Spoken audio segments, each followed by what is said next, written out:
I read a great book by Hank. What was it? Never Enough, or what is it? Hold on.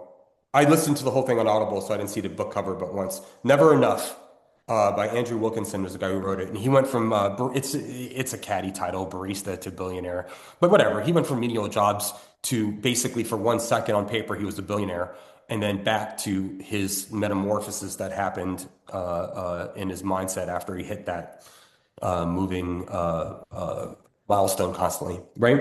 And so that was very interesting. I dived into that. But what was so interesting about that is that when you know something well, like I know Hank very well, he asked me to read that book, and he wasn't even aware of this because I don't know if we've had a chance to talk, the two of us, not in months, which is overdue. But he was busy with Echo Valley, and I knew he was plugging back into his coaching thing. And when you have a really, really good friend, you don't have to be insecure about it.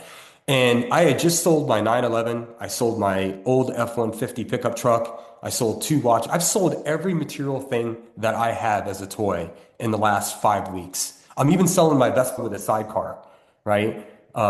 Inspired by my trip to Sardinia, Corsica, and Rome, right? I don't want any material things anymore. I mean, I'm going to keep this watch, but it's about 3,800 bucks. Everybody on this call can afford it. It's a Tudor, which is like the poor man's version of a Rolex, right? And I'm going to keep this watch, but that's it. And I'll give this to one of my sons when they turn 18, right? Probably my youngest son because he likes it better, right? But I'm not doing any of this materialistic stuff anymore, any of these milestones. Like we've been very, very good savers throughout the course of our 8.5 years here. We live on somewhere between 5 and 8% of our income, right? And then we built this big house a couple years ago, and that probably bumped it up to 11 or 12%, but that's not very much, right? But what I think that's so important for us as we move forward is really starting to lock into the fulfillment part. I want to be used as a conduit. You know, I want God to use me as a conduit to help other people fill in the pieces of their puzzle that are missing, to connect dots that you can't see when you're playing your own chess game. And I want to do something very, very big through someone, not for myself, through someone else. And at the very least, I can just witness this from afar, right? And that's all we're trying to do on this call. That's all we're trying to do with the training. In my opinion, right now, this still holds true. In 2026, the highest and best use of a real estate license is building a revenue share organization with eXp. If I wanted to build a small revenue share organization, I'd build it with Real. They only have 5 levels. If I wanted to build a microscopic one, I'd build it with LPT because everybody's on the $5,000 cap. If I wanted to build no rev share, I could go start selling someone else's logo and brand and hide behind something else that's not mine. If you don't have your own dream, you're just going to build someone else's dream. And I'm just allergic to that. Won't do it. Neither will you guys. I know that about you guys. So we're at an opportunity right now where we have 83,000 agents. If you're doing 8 transactions or more at this company, you have a 91% retention rate. That's insane. So when we talk about our model, we say, oh, you hear people say this all the time. I've had people say this to me, and I've even repeated this stupid shit occasionally. Oh, retention 25, 30% industry average. Well, why in the heck would we have an average result at a totally unique real estate company? And the fact of the matter is if you're not a hobbyist at this company and you're selling a home every 6 weeks, we have a 91% retention. We have single digit retention problems at this company.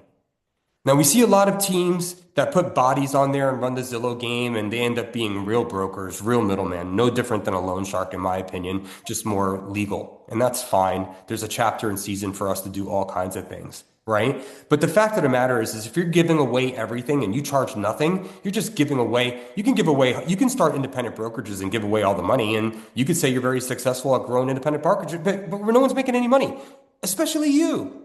And by the way, the people that are saving the great offerings that you had and the value, they're not saving it. They're not being good stewards because if you're paying them everything, you can't develop their mindset.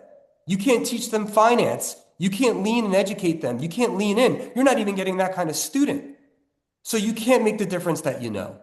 So all roads lead back to eXp, not because I'm a Scientologist, not because I like the name, not because I like the logo, not because I agree with Glenn on 9 out of 10 things, but because when you look at this model as a platform, mathematically, collaboratively, in its payment compensation, in its ownership of agent base, in its ability to grow without dotted lines and bold lines and oceans, all roads lead to eXp.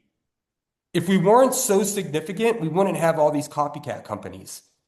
So like my opinion to you guys is, the reason why I missed this last 30 minutes is because EXP was trying to figure out a way to how to unlock all the levels for everybody. They had calculators and engineers and naysayers and heroes on the call and everything in between. But that's what they're worried about. They just did RevShare 2.0. They unlocked 3 levels. They made it very simple. Every 50 cents of every dollar goes back to the agent base. If you want to raise your hand and collect some coins, these are the things that you do. You earn stock of the company for the 5 behaviors. You earn your icon, which is the big boy of the 5, and then you build RevShare. Good enough. Everything's going great, right? We have $180 million in the bank.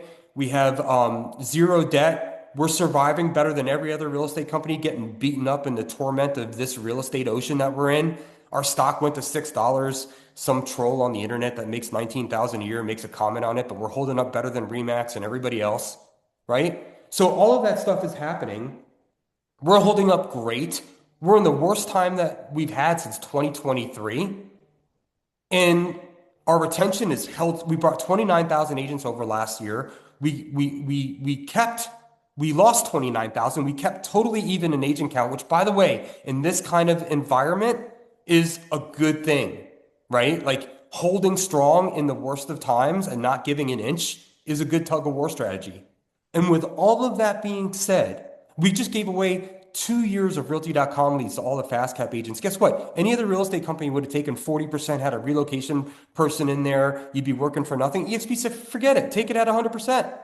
Don't take it for 1 year. Take it for 2 years. What's the cost of fast cap? Nothing. The average person completes a 6-week class and they're under 7 agreements. How come we're not touting that from the rooftops, right? All of that being said, everything's going well if you're in a nightmare, which is what the market is. And what are they doing? They're pulling 10, 15 people here and there and catching opinions on how can we make this so much better? How can we honor the people that grew this? All of it, right? So I just want you guys to think about sort of like, it's easy to get complacent in life, right? Like, I mean, I'm going to the Bahamas in 2 weeks. Like, I've got like maybe 4 pounds I need to lose, probably just to feel better in my bathing suit, right? We're not going to stop traffic. I just want to feel 2% better in my bathing suit, right? But like we're complacent with everything and we can blame it on everybody and we kick the can all day long. We're all very good at doing that. But what I would be doing if I were you guys is I would be actively growing at the only company that has size, scale, and cash. There's rumors Real's going to get bought. Who the hell's going to buy Real? You know what Glenn said to Real? Why would we buy it? We'll have your agents for free. Yes, yes, yes. We're not going to pay them $20.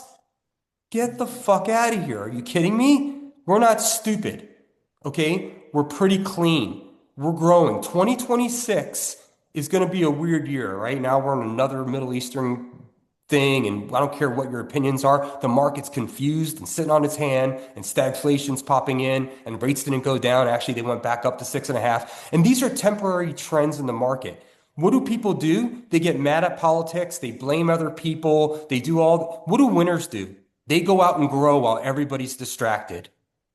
They go get the top talent and they ask them these 14 questions. And if all 14 questions lead you back to you're at the wrong brokerage, then they set up a meeting to talk about what else we offer. Because I have not given you one feature of what we offered. All I've given you is that we are a culture of common sense and our entire business model has been fabricated to answer yes at every one of those questions. Make sense?